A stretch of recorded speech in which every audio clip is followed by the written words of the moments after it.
Hey everyone. Today Josh, I think this one's mine. I know Josh normally talks about Rangers because, like that's his thing, but this one really feels like it was tailor-made just for me. In this video, we're going to be talking about the new Ranger subclass introduced in Fizban's Treasury of Dragons, the Drakewarden. the the Drakewarden. Wait, what?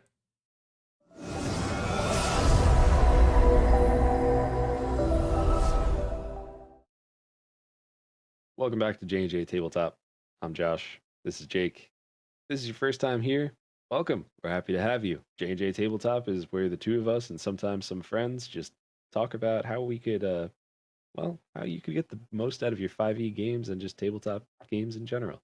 So if that sounds interesting to you and if you find this video helpful, drop us a follow, subscribe, hit the notification bell if you're really feeling crazy, and please join the Discord so we could have conversations with you all the time.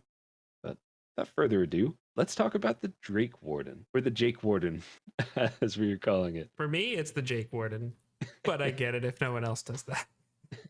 Let's just get right into it. What do we have here? They give us any lore or like flavor text or anything that like stands out to you for this? Yeah, I mean, of course, the Ranger has a very powerful connection with nature and the natural world, but in this case, they are able to channel that connection in the form of a draconic spirit, which is going to take the form of a drake, which I know that they redid Beastmaster stuff in Tasha's Cauldron of Everything. But to be honest, I feel like I got lost in those rules, and this just feels so nice to me. I just like, if ever I'm going to play any kind of like companion character in the future, it's definitely going to be the Drakewarden. So I'm glad that you're saying that now, because I was gonna say, like, once we got into abilities, I was gonna say exactly what you said. Yes, they changed some of the Beastmaster rules, but let's take notes as we go through the abilities to see what the Beastmaster should be. yeah, and that's the way it was when we first encountered the Drakewarden for us in the Unearthed Arcana. And as usual, they of course have some origin options to take a look at, which are really cool. Of course, always going to spark your imagination. I love those. Yeah. But Whoa, Josh, whoa, whoa! What is going on over there? this is that's a very loving relationship, is what that is. Listen, it is, the detail is honestly like incredible, really well done. I like the look at the sword. I like the scales and everything, the shadowing, the art, very well done. Whoever had the idea to make Dragonborn, Dragonfolk embracing and being licked by a drake it just, that's not what I thought it was. It feels First like it's time I heading looked in at it. another direction Yeah, than it was intended. and now just like even the concept of a, I don't think I could ever play a Dragonborn Drakewarden because it just feels icky. We'll let you draw your conclusions. So Josh... Anyway, let's talk about the Draconic Gift, Tongue Yes. of Dragons. Oh God. We're both 12 still. So with jokes out of the way, let's talk about the first feature, which is Draconic Gift. The bond you share with your Drake creates a connection to dragonkind, granting you understanding and empowering your presence. Gain the following benefits. Thaumaturgy. Super cool. Thaumaturgy is just awesome. You just learned that. Tongue of Dragons. You learn to speak, read, and write Draconic or one other language of your choice. Cool to have. I think they did the same thing with the monk option, giving you one other language of your choice in case you already knew how to speak Draconic from some sort of lineage thing. But they also steer you in the direction like, but you probably should take Draconic. Yeah. Right? Anyways, you do you. Like, no, I want to take Dwarvish. And then we come to the bread and butter of the Drakewarden, which is the Drake Companion. As an action, you can magically summon the Drake that is bound to you. It appears in an unoccupied space of your choice within 30 feet. The Drake is friendly to you and your companions, and it obeys your commands. You can see its game statistics in the accompanying Drake Companion stat block, which uses your proficiency bonus in several places. Whenever you summon Drake, you know, you're going to get some music. Whenever you summon whenever you summon the Drake, choose a damage type listed in the Draconic Essence trait. You can determine the cosmetic characteristics of the Drake, such as its color, its scale, texture, or any visible effect of its Draconic Essence. Your choice has no effect on its game statistics. Basically, be creative. So you could just determine what it looks like every time you summon it. I'm pretty sure that Drakewarden actually just has like a really powerful imaginary friend. I love that. I'm pretty sure that's all this is. If it's not the same every time, if it's the same Drake, Wow. but it looks different every time, I don't know. Anyways, in combat, the Drake shares your initiative count, but it takes its turn immediately after yours. It can move and use its reaction on its own, but the only action it takes on its turn is the dodge action, unless you take a bonus action on your turn to command it to take another action. That action can be one in its stat block or some other action. If you are incapacitated, the Drake can take any action of its choice, not just dodge. The Drake remains until it is reduced to 0 hit points until you use this feature to summon the Drake again, or until you die. Anything the Drake was wearing or carrying is left behind when the Drake vanishes. Once you summon the Drake, you can't do so again until you finish a long rest, unless you expend a spell slot of first level or higher to summon it. But Josh, there's a subtle difference, which I think is significant from the UA. If you watched our UA video, if you've been around that long, first of all, thank you. I love you. You're the best. You should comment and talk to us more. Second, I love the change that they made from the UA because it was something I complained about in that video. The Drake Companion it's exactly what Jake just said. It's your bread and butter. It's your thing. In the Unearthed Arcana, it remained for a number of hours equal to your proficiency bonus. In the official, doesn't expire, and I mean it just if you summon it again, which I guess maybe the Drake this kind of feels video gamey where it's like you go somewhere it doesn't fit and you're like you stay here and then like you just leave it behind but then you just summon it and it's like nothing happened, you know. Oh like, man, all I imagined was just basically giving it a change of clothes, like you need a different element or something like that. But wow. that's immediately what I thought of Oblivion and the fan that you have where there's just that like kid that Oh follows my you gosh. around. That's the Drake. Oh man, I don't know why I'm trolling on this so much. I'm really not trying to, but the change, I love that. I think that's great. It shouldn't disappear unless it gets killed or something like that. You know, this is your Beastmaster. It's just a dragon. When you're a Beastmaster, your animal companion doesn't disappear unless it gets killed. Same thing should be true, and now is officially true for this subclass. And I think that's an excellent choice. It feels like a shift from more of like an actual creature to a spirit that gets a physical form.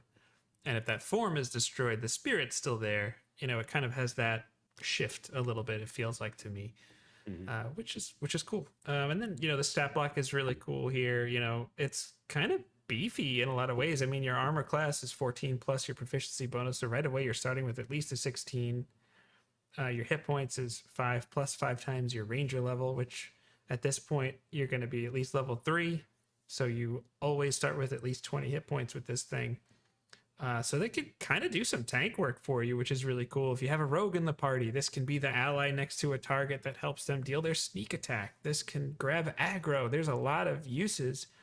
But one of the things that I think is really cool is its reaction, Infused Strikes. When another creature within 30 feet of the Drake that it can see hits a target with a weapon attack, the Drake infuses the strike with its essence, causing the target to take an extra d6 damage of that type.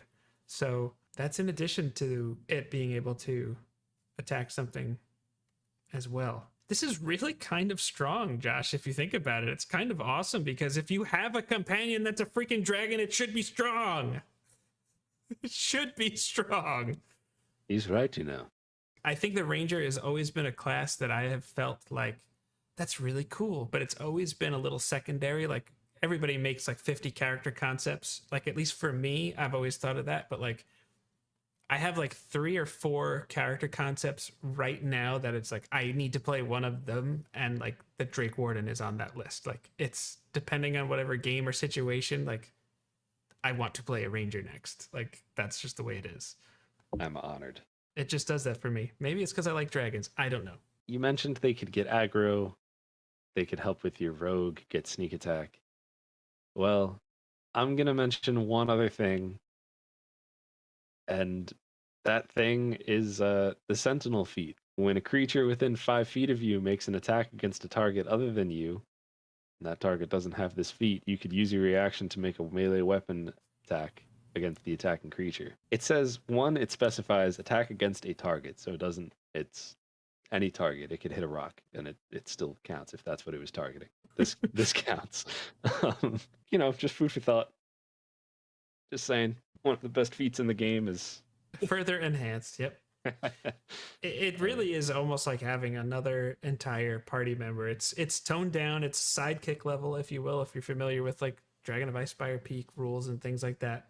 Mhm. But it is definitely going to affect power balance.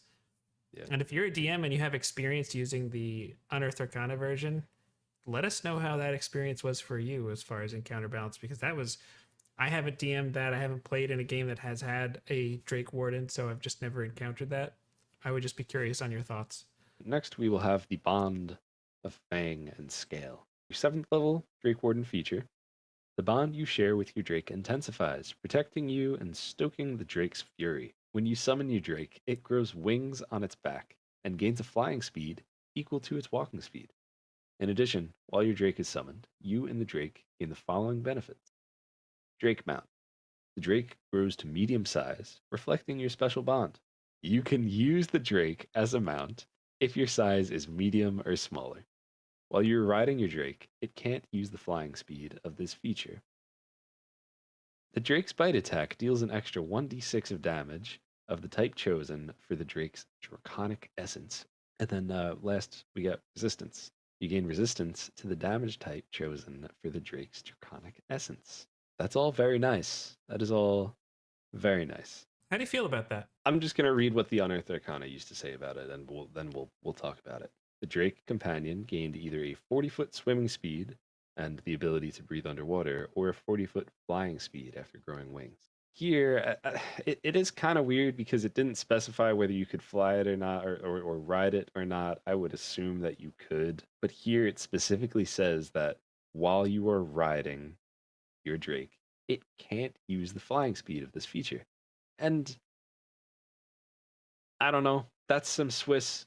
That's what I would say to that. I don't like it, especially because if I go all the way up to a 6th level Way of the Ascendant Dragon feature, uh, when you use your Step of the Wind, you could unfurl spectral draconic wings from your back that vanish at the end of your turn. While the Yeah, wings exist, you have a flying speed equal to your walking speed, which is a lot faster than your Drake speed. that's true. So It does end and on the end of your turn, and there's a resource that needs to be consumed to do that. what level can you learn the flying spell? Level 5. 7th level, not able to do it.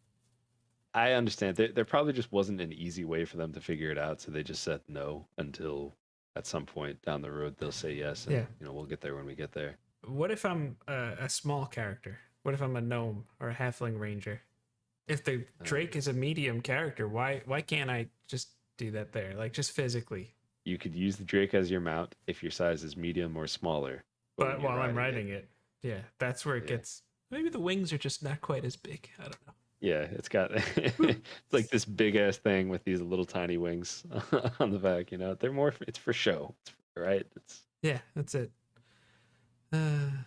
Which brings us to Drake's Breath. As an action, you can exhale a 30-foot cone of damaging breath or cause your Drake to exhale it.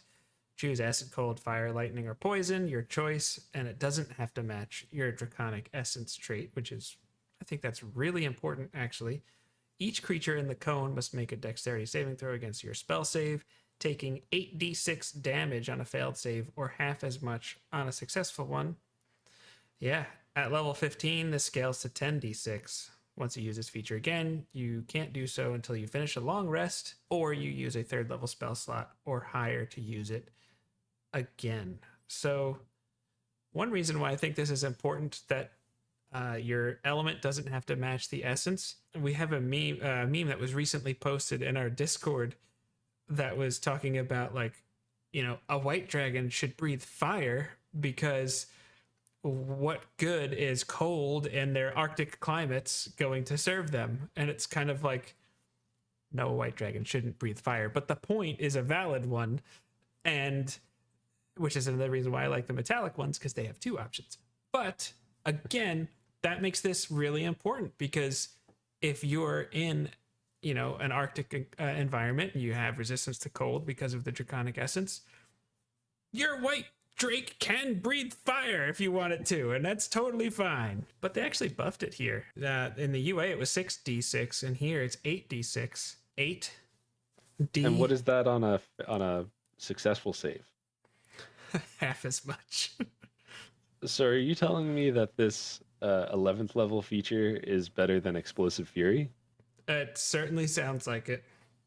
Interesting. All right. And for fairness sake, because I just complained about a monk feature. So, and to be fair, they're saying this is equivalent to a 3rd level spell, which that's the exact damage that Fireball does. So I think that has to be at least what they were thinking when they did this. But this is just great. I mean, me or my Drake companion, sure. Yep. I get 1 use for free per day. Yep. Let's do it. I'm in. I'm all in. It's cool. It's cool that it increases at 15th level too. Like, because then it's better than Fireball. It is. It's like you upcast it. I'm a big fan of that. I like that. Thank you. Yeah. Thank you for something cool and powerful for Rangers. I appreciate that. It's awesome. The nice thing about this too is since it can be you or your Drake if circumstances have arisen in which your Drake isn't there, you still got it. That is very nice, and I'm glad you mentioned that because I actually wasn't even thinking about that. That's very important. If for whatever reason you left it at the beginning of the cave, just only to summon it later, you're still able to use it. It's like every time Sam would ask Laura to leave a trinket behind. It's just, this is not a trinket you'd want to leave behind. That's going to bring us to the final capstone ability, which is Perfected Bond. At 15th level, your bond to your Drake reaches the pinnacle of its power. While your Drake is summoned, you and the Drake gain the following benefits. Empowered Bite. The Drake's bite attack deals an extra 1d6 damage of the type chosen for its draconic essence, for a total of 2d6 extra damage. Large Drake. The Drake grows to a large size. When you ride your Drake, it is no longer prohibited from using the flying speed of Bond of Fang and Scale. That's very nice. I'm glad they did that. 15th level seems really far away for that, especially I think a lot of tables won't even make it to this, which is sad and disappointing for me. I understand it. That is high level play, riding on the back of a dragon and doing cool stuff. But I wish that you had access to it earlier on. A dragon companion, what's the first thing you think of? Riding it, right? Heck Riding yeah. and flying. And I think a lot of tables, because it's 15th level feature, a lot of tables are not going to be able to use that ability. So my opinion, if you know you're not going to make it this far, or your campaign's going to end close to 15th level, take Large Drake, throw it at 11th level, add it to 11th level, only if you know you're not going to make it to 15th level or that far past 15th level. Yep. Because as someone who's interested in this concept, this is the part of the concept that I'm most interested in. So just let your players be able to have some fun with it. That's also why earlier I said, like, if I'm playing like a gnome ranger, small on top of medium, why is medium on top of large? I feel like if anything, that should be more difficult than small on medium. I kind of get it just based on when other classes and subclasses get like permaflight, if you will. But I mean, the earliest one really is the artificer that gets the winged boots that they could just create at level 10. Artificers suck. That's my honest opinion. Artificers are bad. Okay. If you like artificers, you're bad. Okay. I'm just kidding. Well, there you have it. But reflexive resistance looks pretty cool. Yeah. When either you or the Drake take damage while you're within 30 feet of each other, you could use a reaction to give yourself or the Drake resistance to that instance of damage.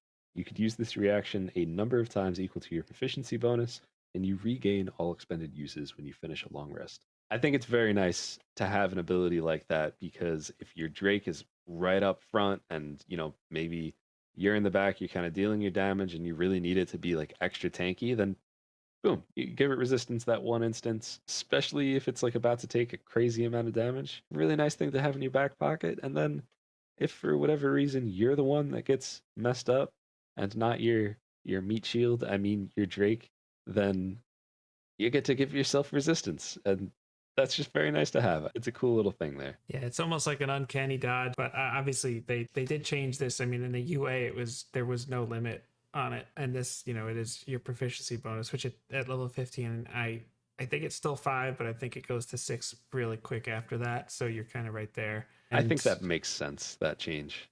sure, yeah, and this whole subclass for me, it does so many cool things. And I know the ranger is not typically looked at as a tank. You think barbarian, obviously, because of more hit points and resistance to so many things with their rage. You think paladins and fighters because they have great AC and still have high, hit points.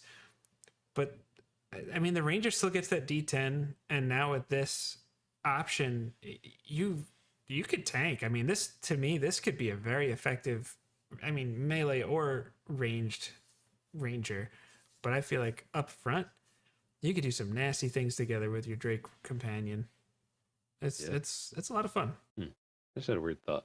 You think someone could use like dominate monster or person or whatever on your Drake and like make it turn against you, or is that just not? Yeah, I would let it. interesting. That's food for thought. You want to really like mess with your players, and you know Yeah, they're that would riding do their it. Drake, and suddenly it's like But yeah, there's a lot of cool things that this subclass can do. I like this subclass a lot. I think they really hit the mark for it. It's just such a significantly better version of Beastmaster. No offense if you like Beastmaster, that there's nothing wrong with that. For me, this is just a much better version of that.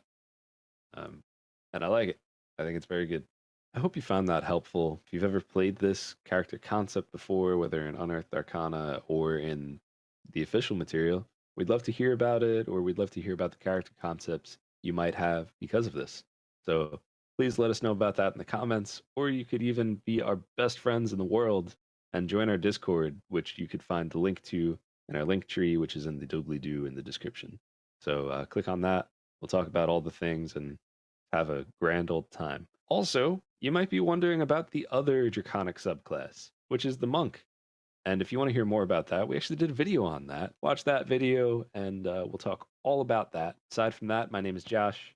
This is Jake. We are JNJtabletop. Please like, comment, subscribe. We'll see you on the next time.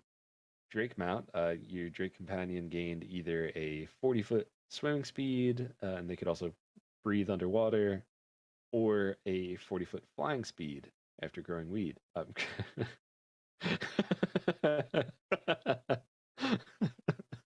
Because you get it because they would get high. it's Puff the Magic Drake. Oh I'm just my gonna try to keep making God. Jake laugh. Oh my gosh. All right. I'm stopping it there because that's so easy to just pull out for the outro.